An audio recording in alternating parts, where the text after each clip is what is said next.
کیا وجہ سیکس تھی یا اس قتل کے پیچھے کوئی تیسرا کردار بھی موجود ہے؟ سٹوری سے پہلے اگر آپ نے میرا چینل لائک یا سبسکرائب نہیں کیا تو لازمی کر دیں۔ اب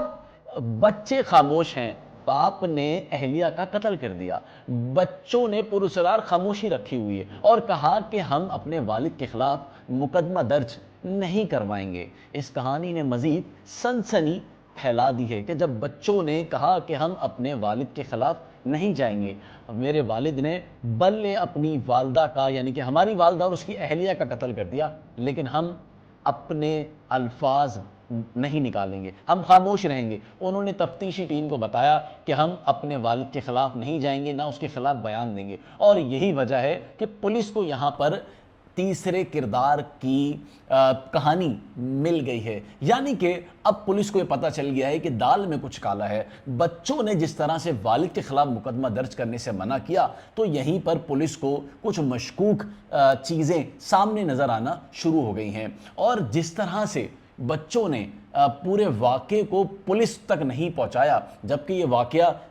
جب ہوا اس سے پہلے یہ علم میں بچوں کو بھی تھا کہ آج والد یہ واقعہ کرنے جا رہے ہیں، لیکن اس کے باوجود بچوں نے پولیس تک یہ اطلاع نہیں پہنچائی۔ بچے جانتے تھے آخر یہ معاملہ ہے کیا، یہ تیسرا شخص کون ہے جو گھر میں چھپا ہوا تھا، یہ چھپا ہوا راز ہے کیا۔ تفتیشی ٹیم بھی الجھ گئی ہے، وہ اس بات کو ماننے پر تیار نہیں ہے کہ یہ قتل ایک سیکس کے لیے کیا گیا تھا۔ وہ یہ سمجھتے ہیں کہ یہ قتل سیکس کے لیے نہیں بلکہ یہ کوئی نہ کوئی مبینہ لین دین کا تنازع انہیں بھی لگتا ہے۔ جس طرح بچوں نے خاموشی اختیار کی ہوئی ہے اس سے یہ ظاہر ہوتا ہے کہ کہیں نہ کہیں بچے بھی باپ کے ساتھ ملے ہوئے ہیں، ورنہ یقیناً وہ اپنے والد کے خلاف کورٹ میں عدالت میں بھی بیان دیتے یا پھر والد کے خلاف مقدمہ درج کرنے کے لیے کھڑے ہو جاتے۔ اب والد جو ہے وہ انہوں نے اپنے بیان میں بتایا کہ 3 سال سے اس کا اپنی اہلیہ کے ساتھ جو رشتہ تھا وہ اچھا نہیں تھا، یعنی کہ خراب تھا، ان دونوں کی آپس میں نہیں بنتی تھی، وہ دونوں ایک دوسرے کے ساتھ نہیں سوتے تھے۔ اس نے کہا میں نے بہت مرتبہ اس کو منانے کی کوشش کی لیکن اس نے میری بات کبھی بھی نہیں مانی اور ٹال مٹول کرتی رہی، بلکہ مجھے گالیاں دیتی تھی اور مجھے اپنے پاس سے بھگا دیتی تھی۔ میں نے بچوں سے بھی بہت مرتبہ کہا لیکن بچے اس سارے بات کو سمجھ رہے ہیں لیکن وہ کچھ بول نہیں رہے کہ آیا ان کی ماں نے میرے ساتھ کیا کیا۔ اب یہاں پر یہ جو شخص ہے یہ مشرقی فوج میں بطور کام کرتا تھا، لیکن جب وہاں سے ریٹائرمنٹ لی اس کے بعد سے اس نے کہیں پر بھی ملازمت نہیں کی، اور اس بات کو کافی عرصہ گزر چکا ہے۔ کس طرح سے گھر چل رہا تھا،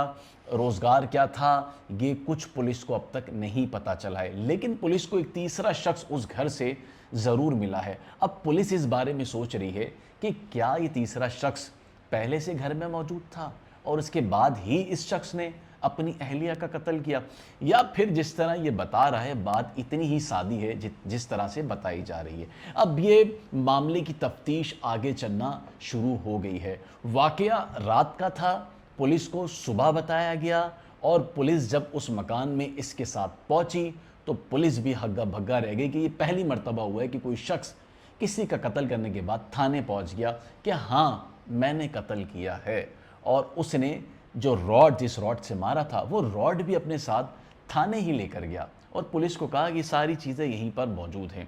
پولیس بھی حیران ہو گئی، بلکہ ایس ایچ او نے تو مجھے بتایا کہ مجھے تو یقین نہیں آ رہا تھا، مجھے ایسا لگ رہا تھا کہ شاید یہ شخص دماغی طور پر ٹھیک نہیں ہے اور یہ شاید کوئی مجھ سے مذاق کر رہا ہے۔ میں نے اس کو بہت مرتبہ کہا کہ اگر یہ مذاق نکلا تو آپ کی خیر نہیں ہے چچا، لیکن جب میں گھر پہنچ گیا اور میں نے صورتحال دیکھی تو مجھے اس کی بات کو ماننا پڑا کہ اس نے اپنی اہلیہ کا قتل کیا۔ اب بہت سارے محرکات ہیں، بچوں کی پر اصرار خاموشی ایک تیسرے کردار کی طرف نظر ڈالنے پر مجبور کر رہی ہے، اور پولیس نے اس کا CDR یعنی کہ کال ڈیٹا ریکارڈ بھی حاصل کر لیا ہے اور اس کی اہلیہ کا بھی حاصل کر لیا ہے۔ ان تمام کی CDR کال ڈیٹا ریکارڈ پر چیک کیا جا رہا ہے کہ کتنے ایسے نمبر ہیں جو کہ اس سے 2 دن پہلے یا اس رات کو اس شخص کے ساتھ رابطے میں تھے۔ پراپرٹی کا مسئلہ ہے یا پھر کوئی لین دین کا مسئلہ ہے یا پھر کوئی تیسرا شخص ہے جو ان کی زندگی میں داخل ہو گیا تھا اور یہی وجہ اس کی قتل کا سبب بنی۔ تفتیش کو یہ بھی بتایا کہ 3 سال سے مجھے مسلسل قریب سونے پر انکار کر رہی تھی اور میں روز مناتا رہا لیکن میں آخر کار تھک گیا۔ اس کا مکان 120 گز کا ہے، اچھا بھلا مکان ہے، مطلب اچھی زندگی ہے، لیکن میں نے آج تک اس کو تمام چیزیں جو ہے وہ دیتا رہا، لیکن صرف ایک ہی میری اس سے التجا تھی، گزارش تھی کہ مجھے قریب سونا ہے، لیکن شاید اسے میری بات سمجھ نہیں آ رہی تھی، اور یہی وہ وجہ ہے کہ اس نے مجھے اس بات پر غصہ کروایا، اور میرا غصہ اتنا بے قابو ہو گیا کہ میں خود اپنے غصے پر کنٹرول نہیں کر سکا، اور پھر وہی ہوا جس کا مجھے ڈر تھا۔ لیکن ہاں، میں نے جب قتل کر دیا اس کے بعد میں بہت ڈر گیا، میں سہم گیا، مجھے سمجھ نہیں آیا، پھر مجھے خوف خدا آنے لگا، لیکن جب تک میرے ہاتھ سے سب کچھ نکل چکا تھا، پھر میں نے یہ فیصلہ کیا کہ مجھے پولیس کے پاس جانا چاہیے، اور پھر میں پولیس کے پاس بھی گیا، لیکن پولیس نے بھی میری بات کو سچی نہیں لیا۔ لیکن جب پولیس نے خود وقوع دیکھا تو پولیس کو اندازہ ہوا کہ ہاں، میں سچ کہہ رہا تھا، میں جھوٹ نہیں کہہ رہا تھا، اور میں پہلا انسان ہوں جو خود آ کر پیش ہو گیا۔ اور ہاں، اس نے ایک اور